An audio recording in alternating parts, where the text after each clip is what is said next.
እጅግ በጣም ደስ የሚል ነገር ተሰምቷል። አብርሃምና ሩታ እንደታረቁ አንድ አዲስ ነገር ተሰምቷል። ስለሱ ጉዳይ እናነሳለን። ሄርሜላ ተመልሳ መጥታለች። ሄርሜላ ምን ይዛ እንደመጣች በደንብ በዚህ ቪዲዮ እነግራችኋለሁ። እሱ ብቻ አይደለም እንግዲህ ያው ሩታ ወደ አዲስ አበባ ልትመለስና እንግዲህ በትላንትናው ዕለት በደንብ ስታወራ ነበረ። እንግዲህ ከነገ ወዲያ ወደ አዲስ አበባ ተመልሳ ሁሉም ነገሮችን ለማስተካከል እንደምትሞክርም እንግዲህ በደንብ ተሰምቷል።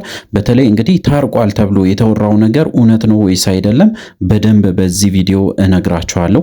ስለዚህ እንግዲህ ለዚህ ቻናል አዲስ ከሆናችሁ ከወዲሁ ሰብስክራይብ ማድረግ እንዳይረሳ፣ አዲስ ካልሆናችሁ እንደተለመደው ቪዲዮአችን ላይክ አድርጉ፣ ሐሳብ አስተያየታችሁን ኮሜንት ስራ አስቀምጡልን።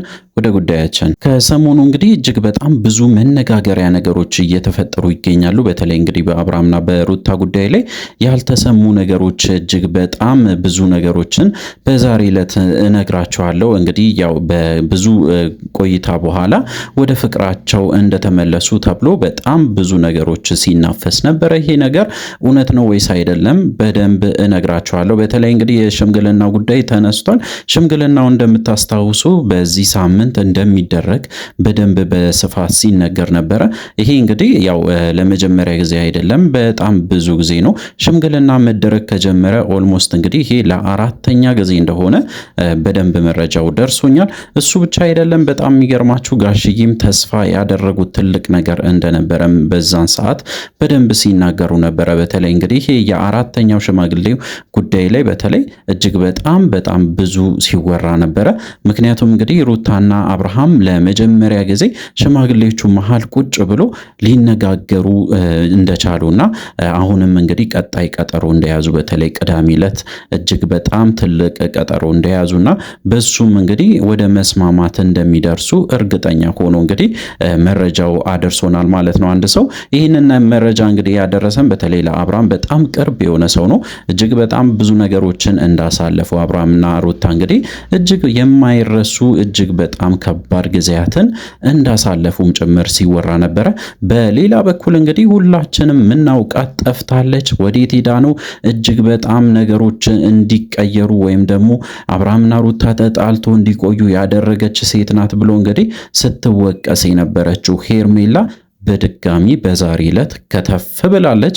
እጅግ በጣም በሚገርም ሁኔታ እንግዲህ ወደ ሶሻል ሚዲያ በቲክቶክ በተለይ ቲክቶክ አካውንቷ አንድ ቪዲዮ ለቃ ነበር። ያ ቪዲዮ ብዙ ሰው እየተቀባበለ ነበረ። ምክንያቱም ለምንድን ነው አሁንም በድጋሚ ከአብርሃም ጋራ ቪዲዮ የምሰራ? ምን ሳስባለች? አብርሃምስ ለምንድን ነው ወደ ራሱ የማይመለሰው? ይሄ ሁሉ ነገር እንግዲህ እየተስተካከለለት ተመልሶ ከሄርሜላ ጋራ ምን አይነት ቪዲዮ ይቀርጻል ወይም ደግሞ ምን አይነት ቪዲዮ ይሰራል ተብሎ እንግዲህ በጣም ሲወቀስ ነበረ። በተለይ እንግዲህ የሰሩት ቪዲዮ ትንሽ ወጣ ያለ ነው። እንደ ቀድሞ እንግዲህ በተለይ ከሄርሜላ ጋር ሲገናኝ በጣም ይተቃቀፋሉ፣ ይሳሳማሉ። እጅግ በጣም የማይደረጉ ነገሮችን በተደጋጋሚ ያደርጋሉ። ይሄ ነገር ኖርማል እንዳልሆነ ከዚህ በፊትም ስናገር ነበረ። እሱ ብቻ አይደለም እንግዲህ ያው አብርሽም ይህንን ቃል በተለይ እንደሚጠብቅ ወይም ደግሞ ከሄርሜላ ጋር ያለውን ግንኙነት እንደሚያቋርጥም ጭምር በጣም ብዙ ጊዜ ቃል ሲገባላት ነበረ ለሩታ። በስተመጨረሻ እንግዲህ ቃሉን እያፈረሰ አስቸግሯል። አብርሃም እንግዲህ ቃሉን ከጠበቀ እውነት ለመናገር ሩታ እንደምትፈልግ በተለይ ወደ ትዳሯ ተመልሳ ሕይወቷን ማስተካከል እንደምትፈልግ በተደጋጋሚ ስትናገር ነበረ። እንግዲህ በዛሬ ዕለት ደግሞ በስፋት ማለት ይቻላል ሶሻል ሚዲያውን ያጨናነቀው ነገር አብርሃምና ሩታ ታርቋል ተብሎ እጅግ በጣም ብዙ ዜናዎች እየተሰራ ነበረ። እንግዲህ ምንድን ነው እውነት ነው ይሄ ነገር የምር ነው እንዴ እስከ ማለት ደረጃ ድረስ ደርሷል። ምክንያቱ ደግሞ እንግዲህ እውነት ለመናገር ያው በዚህ ደረጃ ተቀራርቦ በጣም እየሳቁ ረጅም ጊዜ ካሳለፉ እንግዲህ ረጅም ጊዜ ሆኗል። ይህንን ነገር እንግዲህ በትላንትናው ዕለት በተለይ ቪዲዮ በለቀቁት ሰዓት ላይ ምንም ስለመታረቃቸው ምንም እንኳን ባይሉ ወደ ቤቷ እንደምትመለስ ግን እርግጠኛ ሆና ስትናገር ነበረ። ሶ እንግዲህ ያው ሩታ ያሰበችው ትልቅ ነገር አለ። ምንድነው ያሰበችው? እስቲ እንከታተላለን። እሱ ብቻ አይደለም፣ አብርሃም ደግሞ አዲስ ነገር ይዞ መጥቷል። ስለሱ ጉዳይም እንግዲህ በጣም ብዙ ነገሮችም እየተሰሙ ይገኛሉ። እውነቱን ለመናገር እንግዲህ እስከ አጣራሁት ድረስ እስካሁን ድረስ እንግዲህ ሩታና አብርሃም አልታረቁም። ነገር ግን በጣም እየተቀራረቡ እንደሆነና የሽምግልናው ጉዳይም እጅግ በጣም ተስፋ ሰጪና እጅግ በጣም እንግዲህ ጥሩ ነገር የሚሰማበት ተብሎም እየታሰበ ይገኛል። በተለይ እንግዲህ ቅዳሜ ዕለት ውሳኔው የመጨረሻ ውሳኔ ይታወቃል ማለት ነው። ያሁኑ ቅዳሜ እንግዲህ አዲስ ነገር እንጠብቃለን። እጅግ በጣም ትልቅ የሚያጓጓ ነገር ነው።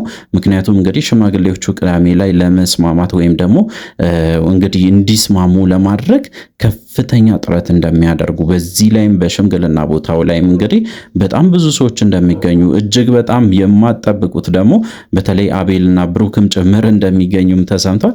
እነሱ ከተገኙ እንግዲህ ነገሮች ድብልቅልቁ ይወጣል።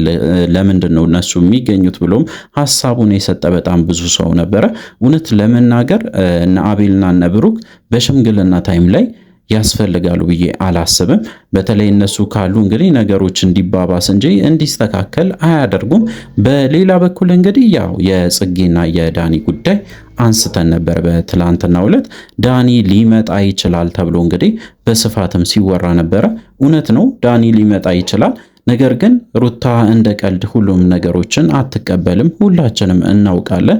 እንግዲህ ዳኒ ለጥሩ ነገር ሊመጣም ይችላል ወይም ለመጥፎ ነገር እጅግ በጣም የማይሆን ነገሮችን አስቦም ሊመጣ ይችላል።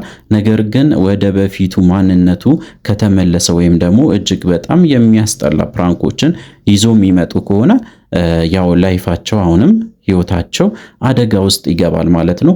እንግዲህ ያው አዳዲስ ነገሮች እንደሚሰሙ በተለይ ጽጌም ያመጣቸው አዳዲስ አይዲያዎች አሉ። እነሱን ለማቀራረብ እንግዲህ በጣም ከፍተኛ ጥረት አድርጋለች። በአሁኑ እንደተሳካላትም አይተናል። እንግዲህ ጽጌ ያደረገችው ነገር እውነት ለመናገር የሚያስመሰግን ነገር ነበረ። እንግዲህ ያው ዳኒ መጥቶ ነገሩን ካላበላሸ እንጂ ሁሉም ነገር ይስተካከላል ብለን ተስፋ እናደርጋለን። ስለዚህ እንግዲህ አዳዲስ ነገሮች ሰሞኑን ይወጣሉ። በተለይ በአብርሃም ጉዳይ ላይ እጅግ በጣም የማጠብቁ አዳዲስ ነገሮች ይከሰታሉ። እሱ ብቻ አይደለም እንግዲህ የፍቺ ጥያቄውንም እስከዛሬ ድረስ አላስገባችም። እንዳላስገባች ደግሞ በእርግጠኝነት ማውራት ይቻላል። እሷም ተናግራ ነበረ። ምክንያቱ ደግሞ እንግዲህ ተስፋ የሚሰጡ አንዳንድ ነገሮችን ስላየችና አብርሃም ሊቀየር ይችላል፣ ወደ ህይወቱ ሊመለስ ይችላል ብላ ስላሰበች እንግዲህ የመጨረሻ አንድ እድልም ቢሆን ሩታ እየሰጠችው ትገኛለች። ይህንን እድል እንግዲህ ከተጠቀመበት አብርሃም ጥሩ ነገር ይፈጠራል። በሌላ በኩል ደግሞ አብርሃም በጣም ሩታን ሲቀርባት አንዳንድ ነገሮች ሲወራ ነበረ። እንግዲህ በተለይ አብርሃም ሊበቀላት እያሰበ እንደሆነ ሩታን ለመበቀል ነው እስከዚህ ድረስ እንግዲህ በጣም የተቀራረቡት ተብሎ እንግዲህ በጣም በስፋት ሲወራ ነበረ። እውነት ለመናገር ይህንን ነገር ያደርጋል ብዬ አላስብም። ነገር ግን እንደዚህ አይነት ነገር የሚያደርግ ከሆነ ከአሁኑ ሩታ መጠንቀቅ ይኖርባታል። በማንኛውም ሁኔታ እንግዲህ አብርሃምን ማመን እጅግ በጣም ከባድ ስለሆነ መጠንቀቅ ይኖርባታል ብዬ ነው የማስበው። እንግዲህ ያው ሩታም የወሰነችው ጥሩ ውሳኔ ነው። አሁን ላይ በተለይ ወደ ውጭ ሀገር ከመሄድ እዚህ ሆና እንግዲህ ልጇን ለማሳደግ መወሰኗ ጥሩ ነው።